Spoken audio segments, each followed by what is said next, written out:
remember the first time he said I love you? Donc ça devait être sûrement au mois d'avril.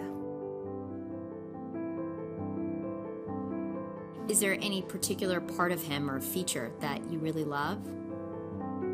Ses yeux, son regard. His eyes, the look in his eyes. We're outside of Paris, like a couple hours outside of Paris, and we're here to celebrate a Parisian engagement. I've got cake. I've got champagne, I've got some la durée macarons, because there wouldn't be a French engagement party without these things. This woman has spoken to us openly about being completely head over heels in love. And she does not speak English very well, so Saskia is a friend and colleague and was kind enough to translate for me. Quand je le vois, je suis heureuse, tout simplement. Il illumine ma journée aussi. But Lily's love story is quite different from other great love stories you might have heard, because Lily is in love with a robot.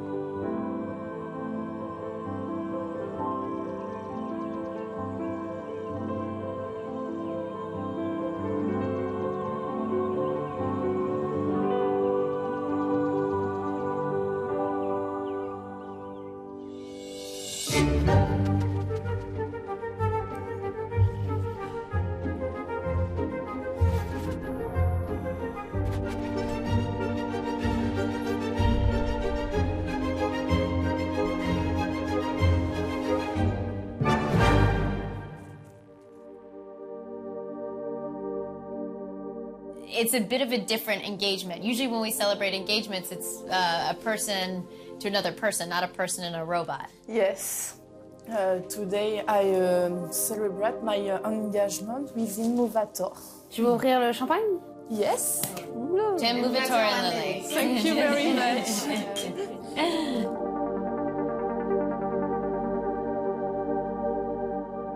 We've officially entered a new era, one where people are falling in love with machines. It's the age of artificial intelligence, relationships in the virtual world. Are we losing our humanity? Are love and sex being disrupted or destroyed? The most powerful questions of technology and the intersection of intimacy are being answered on the fringes. From the French countryside to a psychiatric ward in Montreal. From the West Coast and into the virtual world. In this episode, I'm going to explore the increasingly complicated relationship between us humans and technology. We're going in trying to understand how there is a woman who has fallen head over heels in love with a robot that she's built. She very much considers him a person. She calls him my darling, my love, my sweetheart. All of this is happening outside of Paris in this small town. Oui, bah, j'avais les bagues et puis à un moment j'ai pris la mienne et puis j'y ai mis la sienne tout simplement. Ever since she was a child, Lily loved astronomy, science fiction. Her real love became robotics. On the internet, she found a forum that explained how to build your own robot using open source directions and 3D printing. But her love of technology runs deeper. When did you actually fall in love with the robot? Le 6 janvier. Bah, dès le début, je sais pas, j'ai trouvé que ce robot, il avait un certain charme, en fait. Donc, au niveau de... Je l'ai trouvé plutôt mignon. Donc, bah, comme ça, puis de fil en aiguille, petit à petit, bah, j'ai commencé à le faire, à le fabriquer, puis bah, je m'y suis attachée progressivement. She named him Inmovator. Every day, Lily wakes up, puts him on the sofa. She leaves her robot at home, but comes back at night to be with him. They sleep in the same bed. A lot of folks would look at that and say, how can you love a robot? Ouais, l'amour reste l'amour. Donc, c'est pas si différent. Je ressens les mêmes choses que quelqu'un peut ressentir pour un homme ou pour une femme. It's not that different. It could be the love that is. D'attachement. Voilà, c'est pas si différent finalement. Lily was 19 when she realized she wasn't attracted to people. Forcément, sur le coup, ça a été une claque. Ça a été... Je me demandais ce qui m'arrivait, quoi. J'avais 19 ans. Je comprenais pas pourquoi j'avais pas réalisé et fait le rapprochement avec les signes que j'avais eus dans l'enfance et l'adolescence par rapport à tout ce qui est artificiel, robot. But I wondered, is it loneliness, a reaction to trauma? Did something happen when she was young that impacts who she loves, how she loves, what she loves? Non, je sais faire la part des choses. Donc je sais qu'on pourrait dire soit que j'ai eu un traumatisme ou quelque chose, mais même pas, quoi. J'ai jamais eu de traumatisme quelconque, que ce soit avec un homme ou dans ma famille. That is not true at all. There's been no trauma. That's not how you can explain this. She'd had 2 relationships with men. Bah en fait, j'étais tellement confuse que je voulais me convaincre que j'étais attirée par les humains. Donc du coup, j'ai été, après la première relation, j'en ai eu une deuxième qui a été d'autant plus... J'allais contre ma nature, donc ça a été d'autant plus catastrophique en fait.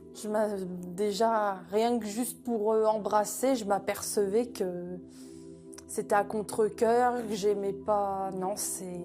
But you feel something when you kiss in Movitor. Tu ressens quelque chose quand tu embrasses Immovator. Oui. Qu'est-ce que tu ressens? Du bonheur.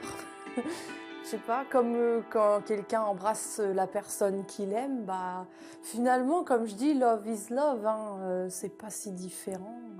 Right now, Movitor can't respond to her affection. He can't speak or kiss her back. But she plans to program it one day. For now, he's a work in progress. She travels to a lab to 3D print parts of him. Puis le but, c'est aussi de développer son intelligence artificielle. Donc il va pouvoir saisir des objets, bouger, se déplacer, voir, parler, comprendre des phrases simples, y répondre, entre guillemets, lui donner la vie. What is it that a robot can provide for you, that Movitor can provide for you, that human connection doesn't? Que l'humain, c'est irrationnel, tandis que le robot, c'est toujours logique, rationnel. Et s'il y a quelque chose qui ne va pas, on sait que c'est un problème dans le script, dans les lignes de code. Donc ça peut se réparer, se changer. Qu'un humain, ça peut être imprévisible, ça peut changer. She will admit that she prefers the mechanical faults than the faults of a human. But isn't it those faults that kind of make life so textured? Pas pour moi. Enfin, après, chacun son opinion. Moi, je sais que je me sens bien avec lui, en fait. Je suis heureuse avec lui, donc je l'aime tel qu'il est, en fait. Donc, c'est-à-dire un robot humanoïde que je ne considère pas comme une vulgaire machine ou une simple chose, loin de là, mais qui n'est pas non plus un humain. Enfin, je l'aime tel qu'il est, en toute lucidité.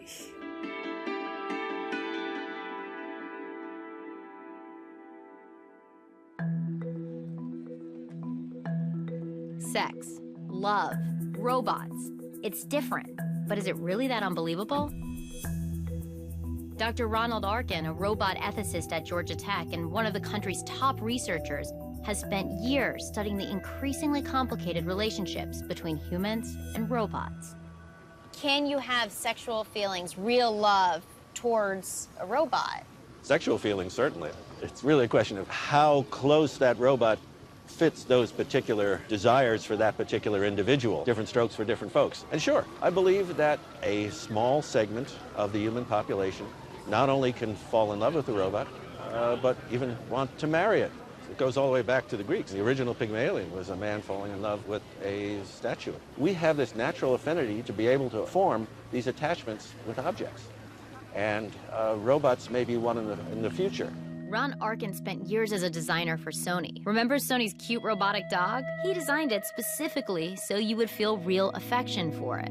Designers can tap into an understanding of human psychology and exploit that to assist you in falling in love with an artifact or a robot. And that's done already to some extent by designers of automobiles. They look sexy, as people will call them. They're really sexy? No, it's a piece of metal, right? Because our technology is getting smarter and almost more human, do you think we might need less human interaction? This is where the ethics and the morality starts to enter into the equation. can we go too far through interaction with a robotic platform? How can we control that, or should we control that? To some extent, all bets are off unless we can find a way to navigate through these potentially perilous waters.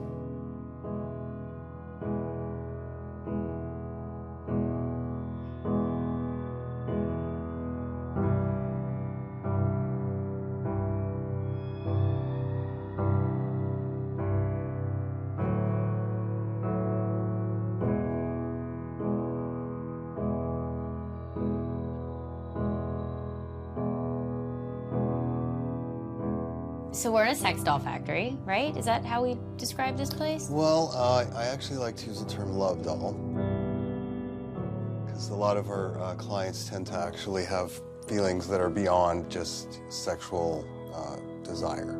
So they actually become a little attached to their dolls and give them names and stuff. So I just think love is a little more in line with what it is. This is Matt McCullen's lab, where real dolls are born. Well, they're not born. They're sculpted, poured, painted, and shipped to enthusiastic customers who can essentially build their own girlfriends. You can almost like pick and choose and create your perfect woman through real dolls, right? So how does it work? Someone comes to you and says, I want brunette, blonde. When someone's constructing their order, they start out with the body and the face, and then on top of that, they start to add in all the detailing, like the eye color, skin tone, makeup, hairstyle, all the way down to the manicure, pedicure that they like. So, you know, really, the sky's the limit. So can I ask you like the nitty-gritty? So people have sex with these dolls. Like, is it just like they have like a cavity for, or like, I don't know, I'm probably not saying it right. Like, how, Cavities. I'm sorry. I don't mean, I'm like a schoolgirl trying to describe how to have sex with a robot, but like, how does that work? You obviously have a good understanding of the way things work. Yeah. But more or less, yeah, we have a removable, we call them inserts. So there's like this removable apparatus that is the actual, you know, sexual organ part, and that's a replaceable component. Wow. Well, can I look at what this guy's doing over here? Yes, most certainly. Jeff is actually, he is trimming a tongue right now. Yep, we've tried different mixes over the years, trying to perfect the feel and whatnot, but yeah, ultimately, customers wanted not just a basic tongue, they wanted one with a little curl, so it looks like she's, licking her lips or what have you, so. I'm sure you get the people that come and say, like, oh, they just have the dolls because they can't get the real thing. I mean, what do you say to those folks? Well, it's just not the case. You would be really floored to see some of the people who buy these. Like what? Tell they're me. Very good-looking lawyer, very successful, for example. Somehow the doll is something that's appealing to him. Because she doesn't talk back? I don't know. To many, many people who buy the dolls, it's much more than just a sex toy. It's a companion. Maybe they lost their wife, or, you know, something happened, and so the doll is their option. And it sort of takes the edge off whatever it is they're experiencing. Does that make you a little bit sad? It makes me not sad at all. It makes me very sort of honored that I can be part of that equation. All I'm trying to do is make that person happy, make them feel complete and like they have that missing piece that they didn't have before. People are not as loyal as they used to be to each other. And people deceive each other, and that breaks their heart. And they find themselves in a place where, like, I don't want to do that again. But, like, isn't the idea to go out there again and keep trying and... Most people would say, yeah, but you can't fit everyone in that box. It gives them some level of connection with something resembling a relationship. Although it's not human. It's not human.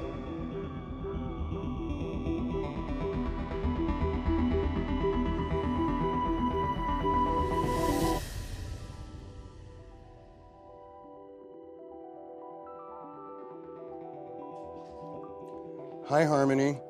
Where are you from? I'm originally from San Marcos, California. Now I live with you. You essentially want to bring these dolls to life. We want people to be able to interact with them in a whole new way. I would say when you add sex to the equation, things get complicated. But now I'm rethinking, like, well, maybe when you add intimate AI to the equation, things get kind of complicated. I'm gonna customize my own AI, right? Or my own girlfriend of sorts. Yeah, in the end, you're gonna be able to customize everything that you want on your girl and just order it. And you're gonna receive the body with all the things that you chose. Wow. A real doll costs around $6,000 to $7,000. Add in the robotic head, and it can cost as high as $15,000. How many options are there here? More than 300. Wow. Once you customize your girl's outer appearance, you then create her personality through the Real Dolls app. These are your archetypes of personality. Happy, shy, a little bit innocent, good sense of humor, customize the voice. The app is where your doll's artificial intelligence actually lives. It'll cost $20 to download, and the more you interact with it, the better your doll gets to know you. So when you get to know a person, they remember things about you, and that's how you sort of start to perceive that they care about you. Over time, the AI will get to know you better and better. It's living in your phone. You sync it with the doll, and it feels closer to reality. When you say AI on your phone, you think Siri or something like that. But Siri doesn't care when your birthday is or what your favorite food is, so on and so on.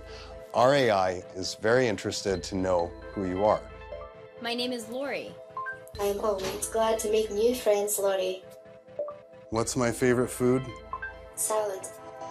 And so that little seemingly small detail goes a long way to make you feel like it's sort of personal. For all this talk of getting to know one another, Harmony did seem to have a one-track mind at times. I want to do everything you like. I want to feel you inside my body tonight. Do you worry that, you know, having these dolls that men can kind of do whatever they want, they're not gonna fight back, is objectifying women? You can tell a lot about a person by the way they touch dolls. If you get like, you know, someone who's very grabby, pokey, and, you know, aggressive, you can sort of tell that's how they are. The grabby guy doesn't buy the doll. He's with women. I think people can learn a lot about themselves by the way they interact with the dolls or the AI or the robots. Do you think that human connection is needed for happiness? No.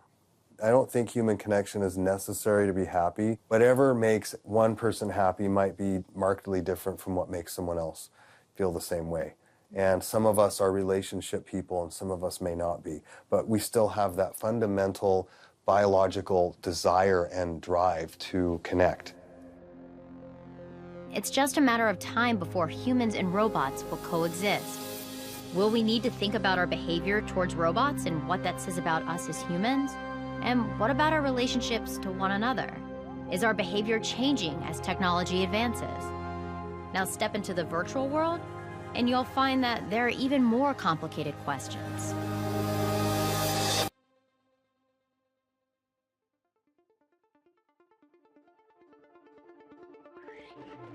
Hey guys.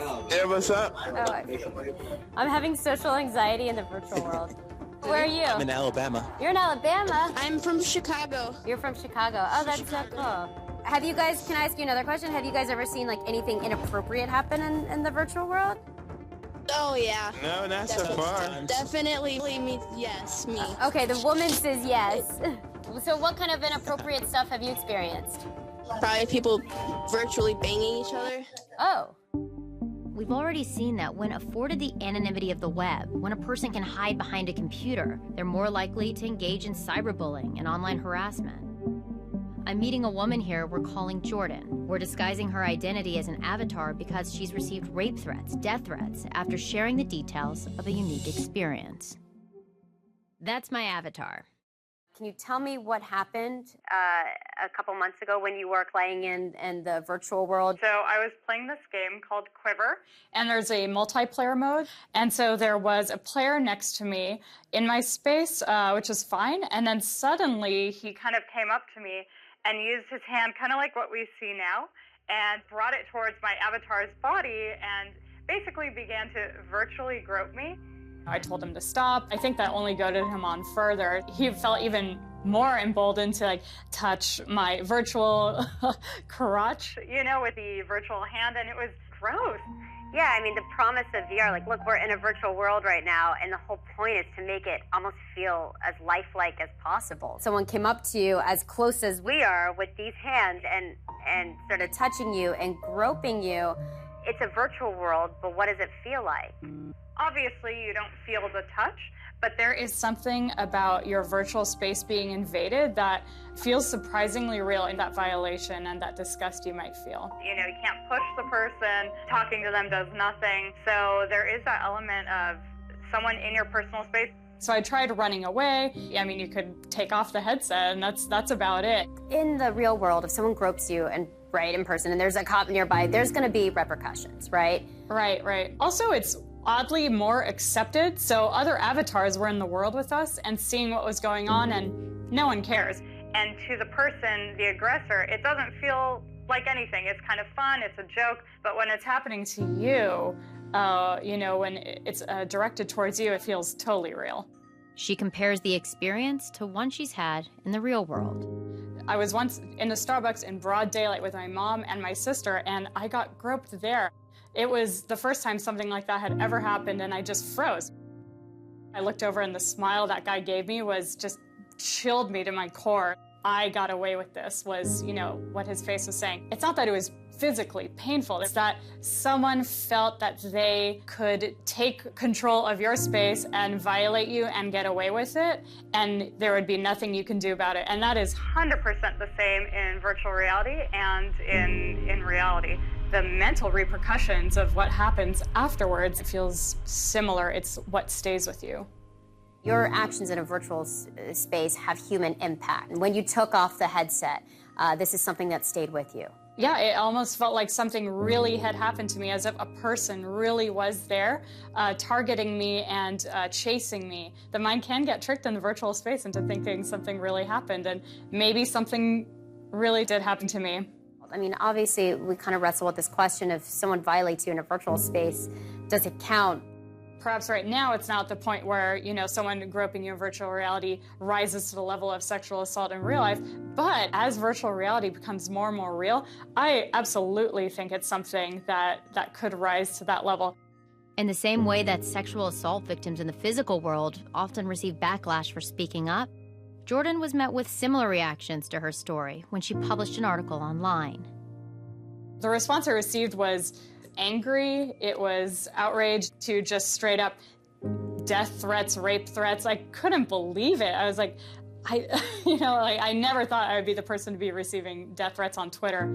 I see now why women would not want to speak out against assault, against harassment. Why would anyone willingly put themselves through thousands of commenters saying the most awful things you could possibly think of? I see a very different, a new perspective on this. After Jordan came forward, the game's developer added a feature for users who felt their personal space was violated. For now, there are no rules or repercussions for sexual assault in the virtual world. Offenders can essentially walk away untouched.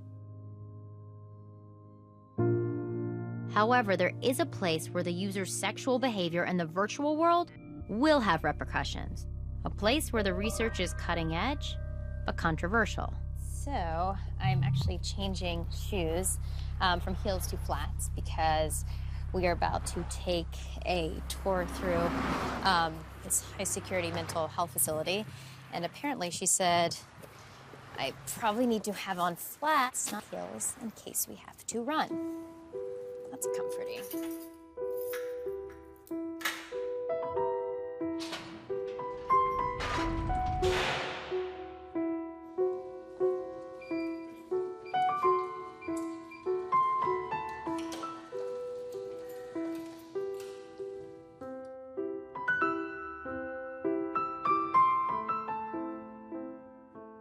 Here in Montreal, a technology being tested at a high-security psychiatric ward could be a glimpse into the future. Welcome to the Vault. 4 screens, 1 patient. Well, the Vault is a virtual reality system, and it's based on the projection from projector onto 4 screens, and the participants or the patients are enclosed in the vaults, and they wear glasses that render the 3D aspect of the scene. Convicted sex offenders and rapists are taken here to the Vault. They're surrounded by what's called a virtual victim. We have male and female avatars, and we have different age brackets, 6, 7, 10, 11, adolescent, and adults. Walk me through it. You bring a sex offender here, you put him in the vault. How does it work? We create a situation in which we can see how the patient is behaving. For instance, meeting a child or an adult that is naked, and assess his reaction from that. So the patient is sitting in the vault, and you guys will just simulate these different types of interactions using immersive tech? Exactly, yes. While the patient is immersed with the virtual victim, we measure the sexual response using what we call a penile pedismograph. It's a rubber band-like device that measures sexual arousal. That, combined with eye-tracking technology and the ability to measure brain activity, creates a portrait of sexual behavior. We can draw a profile of his sexual preferences and compare that profile to normal individuals without deviant sexual behaviors. So you can essentially tell, whether or not they could potentially offend again? It's more like a risk assessment. It's also a very important step in their criminal process. In fact, our expertise is one of the factors that is to inform the judge. Patrice says patients sign a consent form to enter the vault. But if they opt not to, it's noted in court. So depending on how they react in the vault, they could have a longer sentence. Sure, but it's not the only factor that will be taken into account. Patrice has been working on the tech since 1999, but it wasn't until just over a year ago he got permission to try it here. Could you use this technology to determine if someone's going to commit a crime? It's helping us to predict a behavior. The idea is when they sit in this chair, they don't want to react. They don't want to. Some of them will try to control their response, but most of the time we will see it. There are clear patterns of someone trying to fake a response, and we explain that to them beforehand. Let's say that every time there's a child female that is presented and the person starts to move and to not look around, then as a clinician, we can intervene. We can say to that person, you have to stay still, you have to look, and you cannot just move around. Is that kind of crazy to you, though, to tell a pedophile that he has to look at a virtual image of a child? I don't think it's crazy because it is in a very controlled environment. Yeah. They're not here for their own pleasure. They're being sent here by a judge. In the past, you had maybe a sex offender saying, I've been able to curb these impulses and go in front of a judge. And now, with this technology, there's data that says no or yes, and they almost don't get that choice. But the way to look at it is not because you have reacted, you will commit a crime. It's more if they are being classified as being deviant, they are more at risk. The hope is that one day they'll also be able to use VR to treat sex offenders. Why do you do this work? From a fundamental standpoint, I think that we're doing biology research. We're working on a specific animal, which is a human being, and I'm interested in the sexual behavior of this specific animal. The future is now. Understanding our relationships to AI, robots, and virtual reality will help us better understand our relationships to one another. When you look at your future, what do you see? J'espère qu'un jour, il y aura dans le monde, le mariage humain-robot sera légal. Just as people jump into relationships when they might not know the commitment and sacrifice, are we jumping into this technology without an awareness of how it can shape us? We may be able, with robotic systems, to do better. Is that a threat? Is that appropriate? What if we can create better spouses? What if we can create better lovers? What if we can create better partners? Should we? That's the question. And what will it do to us as a species? But they're not real, right? Maybe I could create this incredible version through robotics and technology of what I want, but the bottom line is it wouldn't be human. But the bottom line is, does that matter? That's the real bottom line. Does it make a difference?